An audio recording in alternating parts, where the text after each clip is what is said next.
غیر مسلم نوجوان سے شادی کے لیے مسلم لڑکی کی ضد، گھر جانے سے کیا صاف انکار، کہا عاشق کے گھر جاؤں گی یا مر جاؤں گی۔ غیر مسلم نوجوان سے محبت کی شادی کے لیے کورٹ پہنچنے والی لڑکی اپنے گھر والوں کی جانب سے شادی رکوا دینے پر وہیں بیٹھ گئی اور گھر جانے سے صاف انکار کر دیا۔ یہ واقعہ ریاست اتر پردیش کے موناگ کا ہے۔ صوفیہ نامی لڑکی اور ایک ہندو نوجوان کو ایک دوسرے سے محبت ہو گئی۔ ان دونوں نے شادی کرنے کا فیصلہ کیا اور وہ دونوں 4 روز قبل اپنے گھروں سے فرار ہو گئے۔ اس معاملے میں لڑکی کے گھر والوں نے نوجوانوں پر شک ظاہر کیا اور موناگ پولیس اسٹیشن میں شکایت درج کروائی۔ اسی دوران آج دونوں شادی کرنے کے مقصد سے عدالت پہنچے۔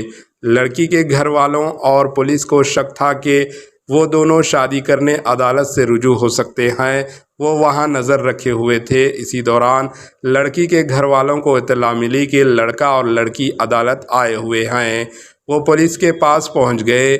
بعد ازاں ان دونوں کو پکڑ لیا گیا۔ لڑکی کے گھر والوں نے نوجوان کو مارنا شروع کر دیا، جس پر لڑکی کا اپنے گھر والوں سے جھگڑا ہو گیا اور لوگوں کی کثیر تعداد وہاں جمع ہو گئی۔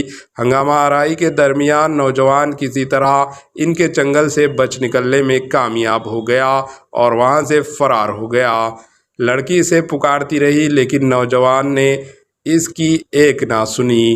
تھانے سول لائن کی پولیس نے بھی عدالت پہنچ کر معاملہ رفع دفع کرنے کی کوشش کی۔ اسی دوران گھر والے لڑکی کو اپنے ساتھ لے جانے پر اصرار کرنے لگے لیکن لڑکی نے ان کے ساتھ جانے سے صاف انکار کر دیا۔ وہ کئی گھنٹے عدالت میں بیٹھی روتی رہی۔ اس نے یہ بھی کہا کہ اگر اس کی شادی اس کی مرضی کے مطابق نہ ہوئی تو وہ خودکشی بھی کر لے گی۔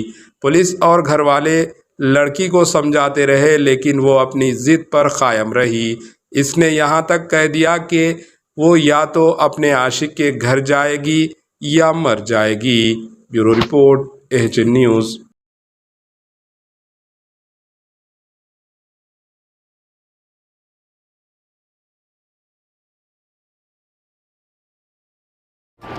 AHN نیوز کو لائک کریں، شیئر کریں اور سبسکرائب کرنا نہ بھولیں۔